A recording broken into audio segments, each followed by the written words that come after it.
Okay, you were just saying we're kind of halfway through our work together, and you've made some significant progress since the beginning, right? And you can tell the difference from the last few sessions, from the first couple of sessions. Would you agree? Yeah. That's how you feel? Yeah. Okay, and you've been doing great. Your binging's been done. You haven't binged. You haven't had any issues. And you're actually feeling better about your body, not because it's changing, but because you're more gracious with it. You're seeing it. You're not being so critical about it and feeling so ashamed about it, right? Exactly. So you were just saying, before I interrupted you to record this, you were just saying, except I went to the doctors. And go ahead. I want you to keep on talking. So they weigh me, and I had been away from the scales for a long time, and I was very surprised that I've been maintaining all this time, that I've been not dieting or anything. A part of me was like happy, and then I'm like, well, I shouldn't be happy. But then a part of me was thinking, before they weigh me, I was always thinking that, oh my God, I'm still eating too much. I'm still eating too much. Where does that come from? So, where does that thought come from, though? I mean, how do you come to the idea that you're eating too much? yeah, so this is my realization. I used to think that what a person needed to eat was so small. Mm-hmm. Why? Yes, Why? If I'm maintaining and I'm eating what I want, then that must be okay. Because I was always on a diet, and everything was like 100 grams of this and this and that. So okay, pause.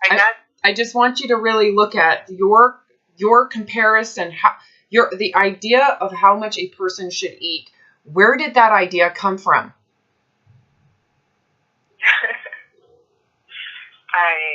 Over the years from doing diets. Stop. Pause. From the diet industry. It's not like you came up with this. It's coming from this industry that is saying you should be eating less. And I mean, coming down to like even of the amounts of stuff, right? 100 grams of protein. Like that doesn't just, that's like something that you were taught, right? So yeah. Your concept of how much people should eat, would you say is extreme, and in terms of it should be much smaller than maybe is considered humane? Yeah, I guess that was what I learned this week. Yeah.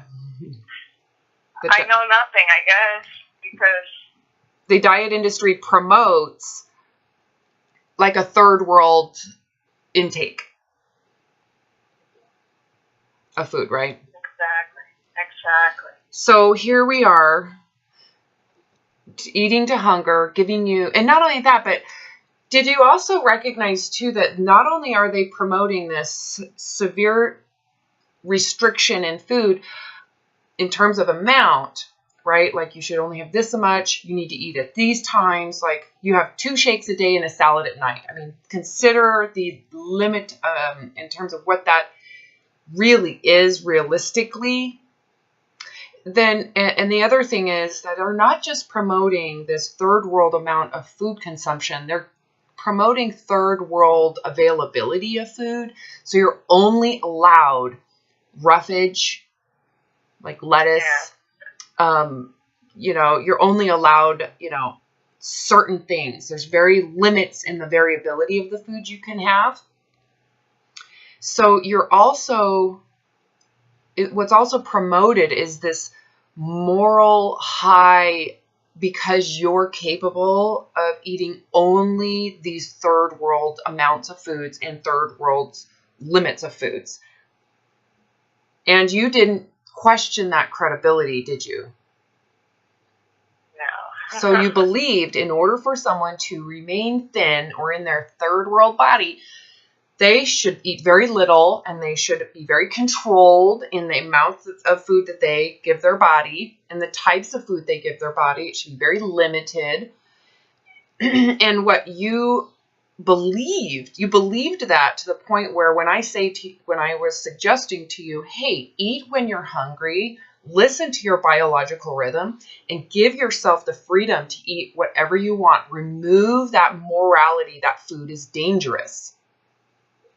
That's kind of a big deal too. So you did both. Granted, it took you a little bit to actually give yourself freedom to eat foods that you were brainwashed to believe were bad for you. Yeah, I was hesitant, and I'm so perplexed because the whole month eating whatever I want, not being hungry, being relaxed about food, coming from a whole year of, the protocol, which is like 500 calories. Eating like this, I'm like sure that I'm gonna be 100 pounds more, or not really because I have a mirror, but.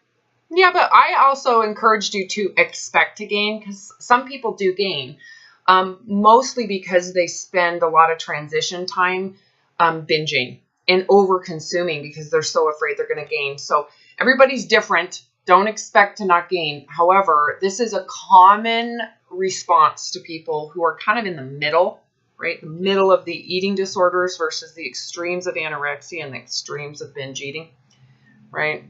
Anyway, so the realization is that what you were doing just to not gain was actually inflaming your brain and your behavior to where you were kind of like, wouldn't you agree? It's like that all or nothing emotional place where you were restricting so intensely that was promoting excessive eating psychologically, which was creating actual weight gain.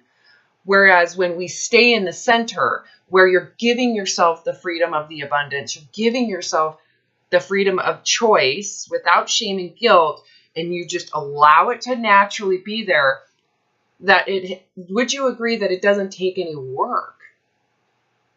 No. Really didn't take any work other than relax. Yeah, amazing. Yeah, and the body is really managing itself. So ultimately, what this might be opening your mind up to is how distorted and messed up the diet industry is. The fact that they're promoting such extreme concepts like paleo, epipaleo, all of these other extreme restrictions around food. But more than that, I believe it's the morality around bad food, good food, fear around food, unsafe food. That affects people psychologically, especially when they're around all of this food and being exposed to people who are eating it and being just fine. And you're removing yourself from your own culture, right? How that affects the psyche of the brain and how that affects your overall relationship with food, how it pressurizes the need for that food, right? Triggering that primal hoarding mechanism. So again, what happens when you allow yourself the freedom, no shame, no guilt? Again, and the other thing I have to remind you is the only way you got that freedom to eat those foods without the stress or pressure was to ahead of time accept that the risk was that you might gain weight. And you did. Right? Yeah. And then to come to find out, well, the body actually doesn't really need all that work and all that restriction, and it doesn't need to have all of that chaos, and my behavior is so much more balanced, and I'm giving myself these deadly foods and my body is doing better.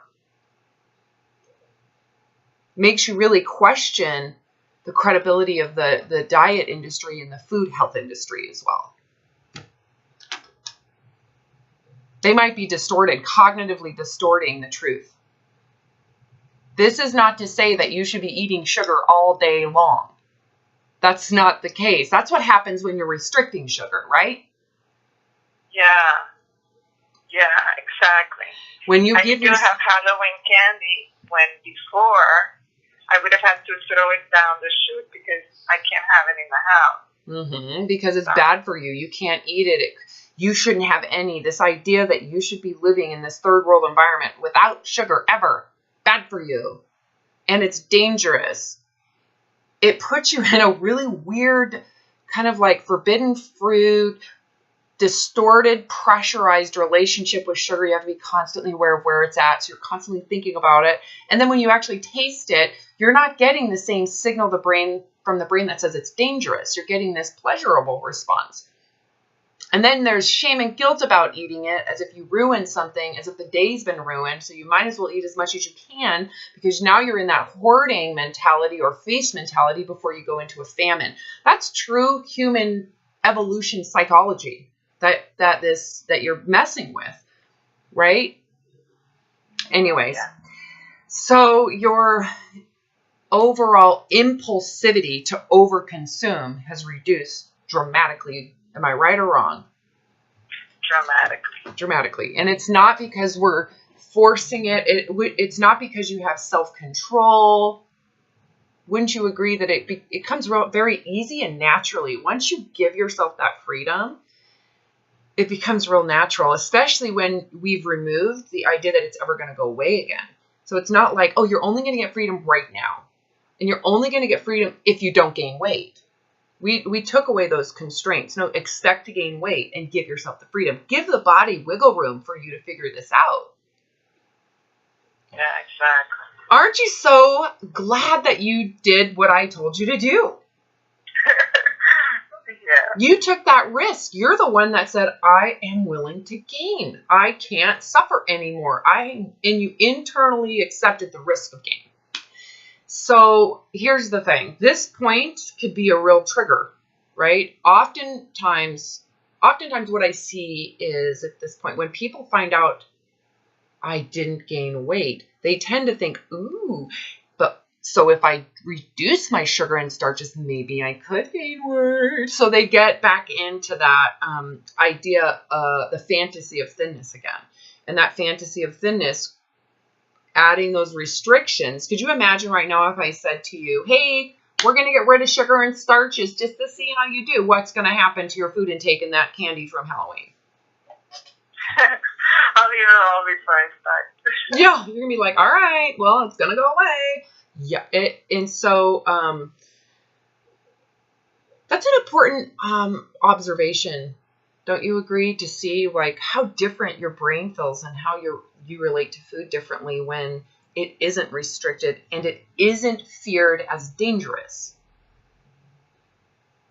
Completely different. And what is amazing to me is it's so clear now, and it wasn't a month ago. So it's just like night and day. Yeah, we started our work together about a month ago. Yeah. And you were really focused in on having your food issues. You really saw, I have these issues with food. I got to stop. Help me stop. How am I going to eat to hunger? Right? The food was the forefront of what you thought was the problem. Right? Yeah. And do you see now that the food isn't actually the problem, that it was the restrictions? And even the restrictions weren't the problem. It was your fear of gaining weight, or the desire to be thinner. Fear of gaining weight is the same as the desire to be thinner. In fact, actually, I think fear of gaining can be worse because there's paranoia around food, whereas the desire to be thinner just means that you have to restrict, right? So fear of gain typically projects more onto fear of food, whereas the desire to be thinner is about restricting food. Make sense? Yeah. So when someone has both, the desire to be thinner and fear of gaining, they tend to have more binging problems and bulimic issues. I'm digressing. So at this point, what do you think, where, do you feel like you understand, if I were to say, okay, we're going to have a pop quiz, how are you capable of eating these foods that are perceived as bad by the diet culture and the health culture? How are you eating them now without binging when a month ago you were binging on them? What changed? Yeah, I guess I no longer want to be thin. So I'm not afraid of the food. Like, the food doesn't have the same effect. Mm-hmm. Yeah, and how So there are people that are going to listen to this video and they're going to go, how the hell do you get people to not want to be thin? How do you do that? In a culture that shames people who are fatter. Oh my God. I thought I couldn't because of people around me. Everyone is on that roller coaster. But and you wanted to be thin, know. right? So even if other people didn't care about your weight, you were the one that wanted that thinness and what you thought it would bring to you. How do you get someone to let that go? How did you do it, right? Obviously, there was conversations about where I had forced you to look at that, but do you agree that maybe it had a lot to do with the suffering that you were dealing with, the fact that you were suffering so greatly? Enough to reach out and invest in our work together, but that suffering really made you look at if it was worth, if the thinness and the fantasies around the thinness, the symbolism around the thinness, if they were worth this type of suffering.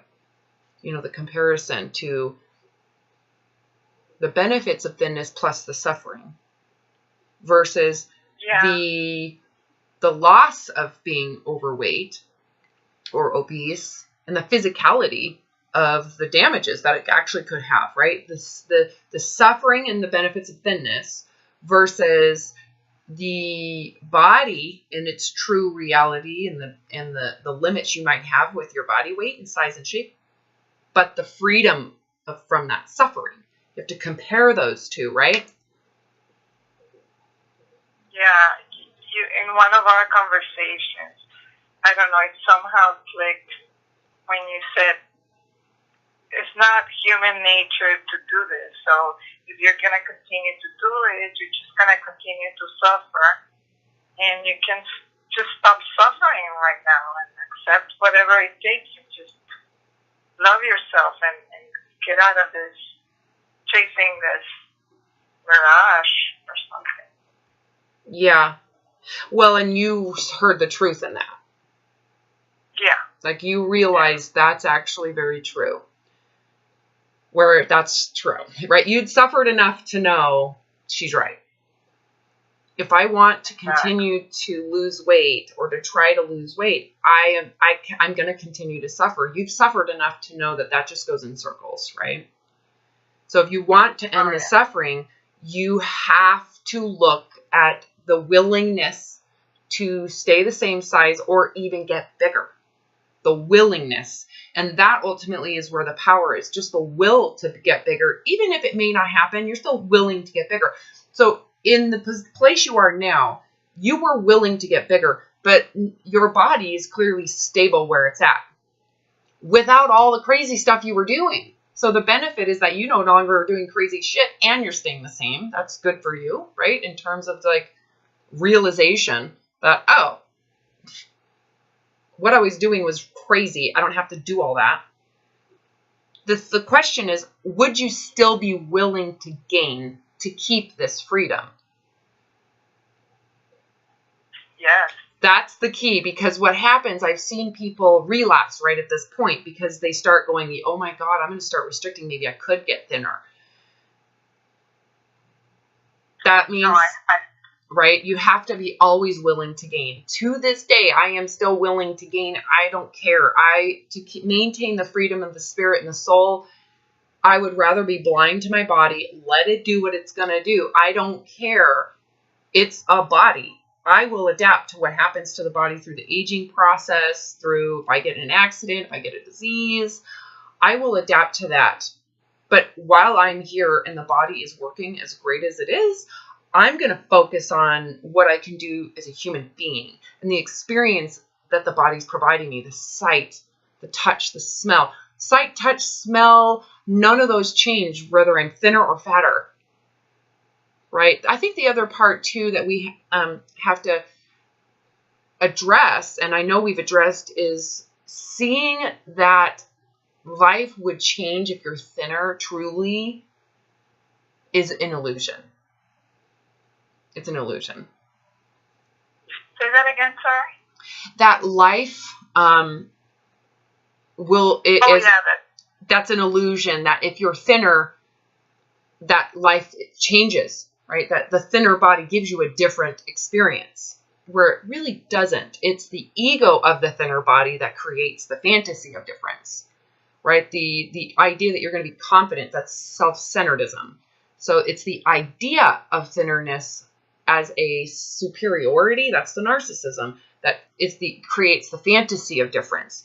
But that fantasy doesn't include the obsessive compulsive, like a need to continue to restrict just to keep the thinner body, right? So what we had to also do is make you very clearly aware that it's an illusion that you're just going to be thin and happy and great, because there's suffering that is involved with that context, wanting to be thin for superiority, right? Oh, yeah. You following me right now? So much. Yeah, and I can relate because I, obviously through the protocol, I've been a lot thinner than now. And I think I told you I had to cover mirrors in my closet because I was focusing in so many, I don't know, things that I saw wrong with my body. It was so obsessive. Mm-hmm. Yeah, it becomes a microscopic. You become like super microscopic about the body image. As you're losing weight. And then you become that microscopic, like obsessive, that's fight or flight, man. That is like an amazing indication of someone who is in total survival mode. And why wouldn't you be if you're eating such a small amount psychologically on the protocol? This is where I believe the protocol can be very dangerous. Without proper guidance, people can be sucked into that intense survival mode, right? Not just because the food is being so restrictive, but the idea that you're becoming more pack animal acceptable can make this even more inflamed in your head, right? Oh, yeah. Anyways, back to the not only, so it's not just realizing that the thinness comes with suffering. If you're using it for, I will feel better, my life will be better, like I need thinness. The need for thinness creates the need for dieting, the need for micromanaging your food, the need for the paranoia, the need for that food becomes the threat to the thinness, right? So realizing that is a mirage. The idea that you're going to be thin and happy is a mirage. Right? Yeah. And you come to realize that, and you have to go through the grieving process. I'm not going to be thin.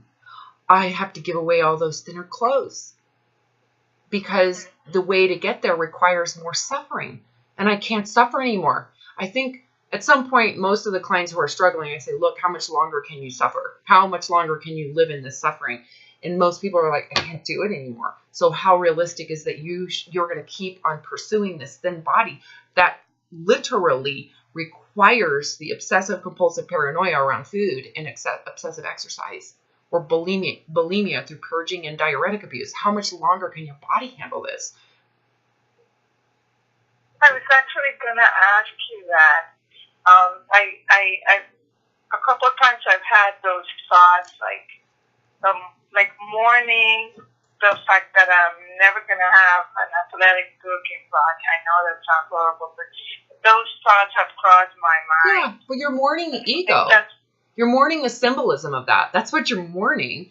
It doesn't mean you can't be fit and active, right? That's different. What you're mourning is the ego around the, I look so good. Look at me. Everybody thinks I'm hot. That's what you're mourning. You could go out and exercise right now. You can go out and go do cardio and yoga and sweat and feel good in your body. But why attach it to some sense of arrogance?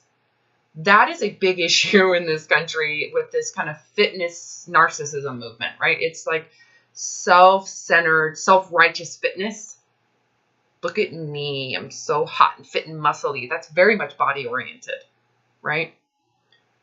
Man, I'm so glad I didn't have a cell phone 20 years ago, because I would have had an entire blog page, selfies, body, stomach, look at me.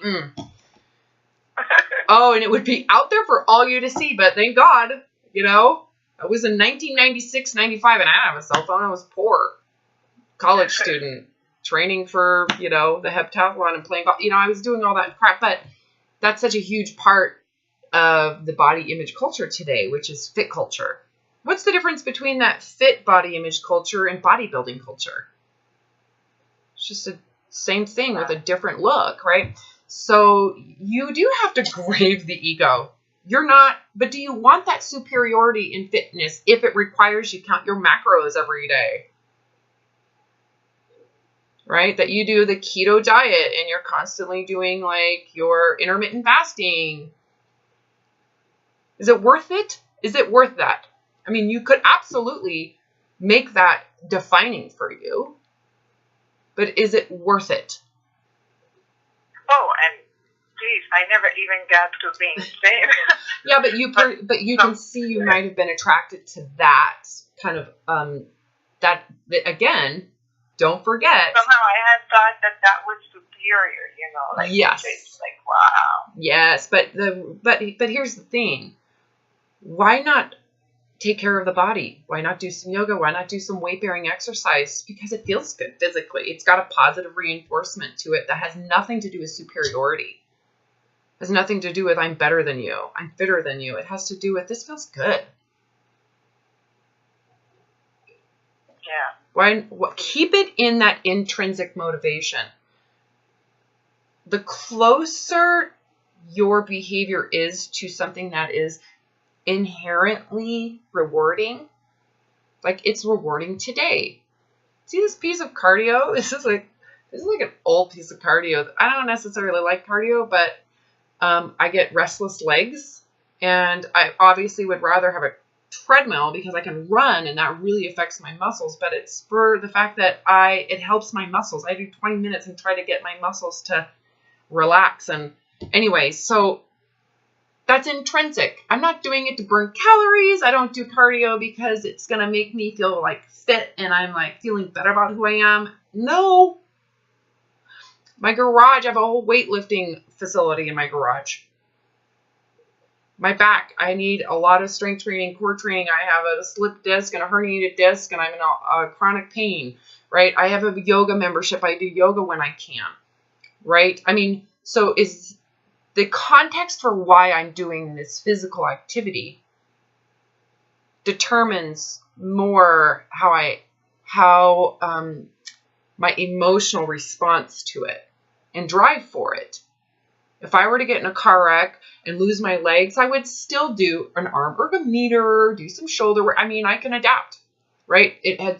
My fitness isn't who I am. It used to be. So this is a great conversation because many people who are recovering are like, well, what do I do with exercise? What do I do with these activities that before I used to force myself to do and I hated them, but now I want to be active. I want to go out and go on hikes. My suggestion is do it. But don't expect to be losing weight. Don't expect to be like, yeah, unless you want that, then don't complain about the levels of obsession that you might add to it, the importance it becomes to you, the attachment. If you attach to it, then it's going to require you try to maintain it, which for some people is realistic. If you're going to attach to something psychologically, make it realistic at least, you know? Yeah, it makes sense. Yeah. It makes sense to be with exercise, just like with food, like eat something because you want it or exercise because you're going to enjoy it, but not because it's going to change your body. Yeah, or it's going to, or someone's going to think you're good looking or that you're going to be able to manipulate people's attractiveness to you. Do you want your body image to be why people are attracted to you? Actually, no. Me neither. Right? It's like, no, what I'm selling is the soul, is the heart. I'm selling my heart. I would rather than be attracted to my heart than to the look of my body. The look of my body is temporary. I'm getting older. I'm, getting gray. I don't want to have to do my hair every day. I don't want to have to put makeup on all the time. I don't want to have to do all those high maintenance things. I want someone to love me for my heart. and then let me play with the outside, right? Yeah. So, redefining, like, if you aren't defined by the body image, it really does change how you relate to exercise, relate to just caretaking for the body and having fun with it,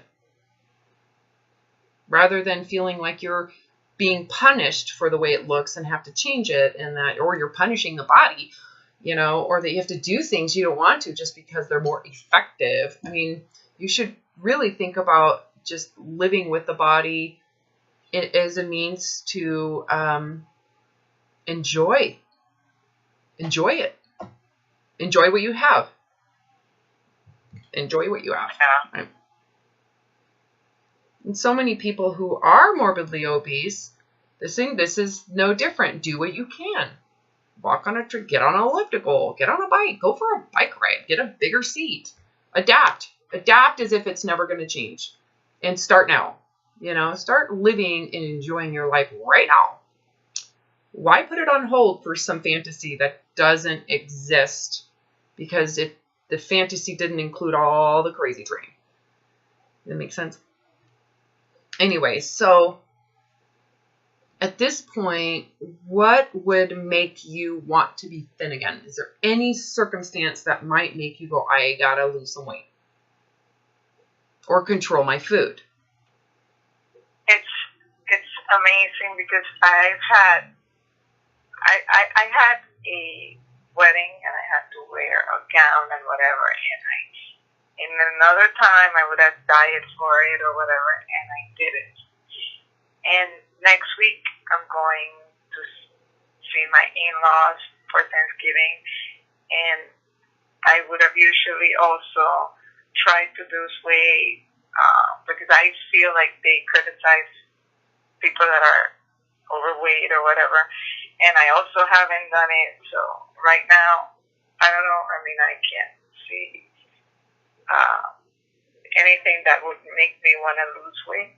Yeah, they should. Your in-laws should love you for who you are, and if they have cognitive dissonance over the fact that their daughter-in-law has body fat, that's not your problem. That's their thin supremacy issue, isn't it?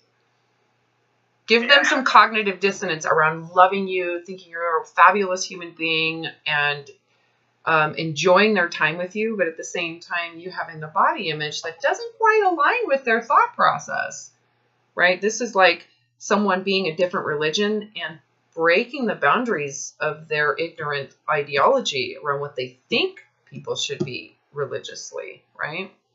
This is like someone who thinks being gay is a sin, finally meets someone who's gay, and they're like, wow, what a great person, and it conflicts with their belief systems. Yeah. It's like, it's not you that's the problem. If they are judging you, that's their belief system that's causing their own cognitive dissonance, not you. Just be yourself. Let them really love who you are versus love the body you're in. It's not their body. I could see if you were in their body that you would need to meet the demands of their belief systems around the body. But it's not their body. They're allowed to have belief systems about their body. This is your body. You shouldn't have to suffer to be thin so that they will approve of you. Yeah. It's not their body. No. They don't need to approve your body. It's not theirs. They're not residing in it. And actually, they're the ones suffering because they're very scared of food. I mean, they think it's more judging food than the people. They think people are unhealthy. They are overweight. Yeah, that's that health. They're scared about food, bread, things like that. Yeah, and they let them figure it out, right? You don't even need to proselytize. That's another thing that a lot of people realize when they kind of have this opening or this awareness is like, oh, there's no way I can even explain this or help someone do this. They kind of have to suffer enough, right, to even be open-minded about it. You had to suffer enough to be attracted to my work. Makes sense? So even if there's no amount of like, now that I've let go of dieting and I would rather be fat, my life is so much better. They're going to look at you like, what? That's so foreign. But the reality is that there is some research out there to show that this diet culture and this restriction around food is creating this psychological inflammation around our fight or flight to need to get food. So the actual idea of dieting for health is very unhealthy in terms of the outcome of our behavior. It creates unhealthy outcomes with food because we don't live in a third world environment and there is no foreseeable famine coming. Anyways. Is there anything you'd want to say to the listener right now? Someone who might be like, how the hell do you do it? How do I stop wanting to be thin? What would you say to that person? Well, the way I did it, Robin, is talking to you. I have to say it's just different. I have to give you all the credit, whether you want to take it or not, because before, when I was listening, I was in a better place by listening to the videos, but it just somehow didn't click. The one-on-one, just, when I'm talking to you, I see things, and every week I see something else. For me, it's been a progress, that every week I see something else that I didn't see before. Mm-hmm. And I don't know. I'm gonna be scared to let go of you. You know, you can always we still have, I don't know, I think today's our 6th hour. We still have 7, 8, 9, 10. We can spread those out as you need to. I'm curious how you're going to do with the holidays. Common trigger is when people go back into the dysfunctional relationship with food, but we've removed a diet to fix the situation. So you, in the moment of wanting to eat like everything that's at the table in front of you, you kind of have to have a moment to pause and go, hold on, I'm not going to diet. How am I going to be able to enjoy this experience without feeling like a martyr because I'm not going to binge this time around? So I'm really curious as to how this works for you. The holiday season is an amazing time to go through this process because it is full-fledged, delicious debauchery with food and alcohol. So it's a real test to the dysfunctional relationship you learn to have with food because the diet culture and that idea of fixing it was the fall guy. It was like your enabler. Yeah. I'm really curious too. Yeah. So I'm glad we have these sessions, but you know, you can always get more. That's the thing. And once someone does these sessions with me, they don't have to do the same amount. You can do one at a time. There's at different times. Oh, I was going to say clients that right now, oh my God. So I published Weight Loss Apocalypse 5 years ago. And to celebrate, I don't know if I texted you. Did I text you? I posted it in the anyway, so I'm offering 5 sessions for $500 right now to my past clients. So if you want 5 extra sessions to have for the future, they're $500 right now. You have like, I don't know, 2 weeks to do it. Yeah. So that's there if you want to have the extension and we can spread those sessions out. You may not need them. So that's awesome. Yeah. So if that's something you want to do, you just need to let me know and I'll send you an invoice. Okay. All right, my dear. Let me stop this recording and let's finish. Thanks for letting me share this.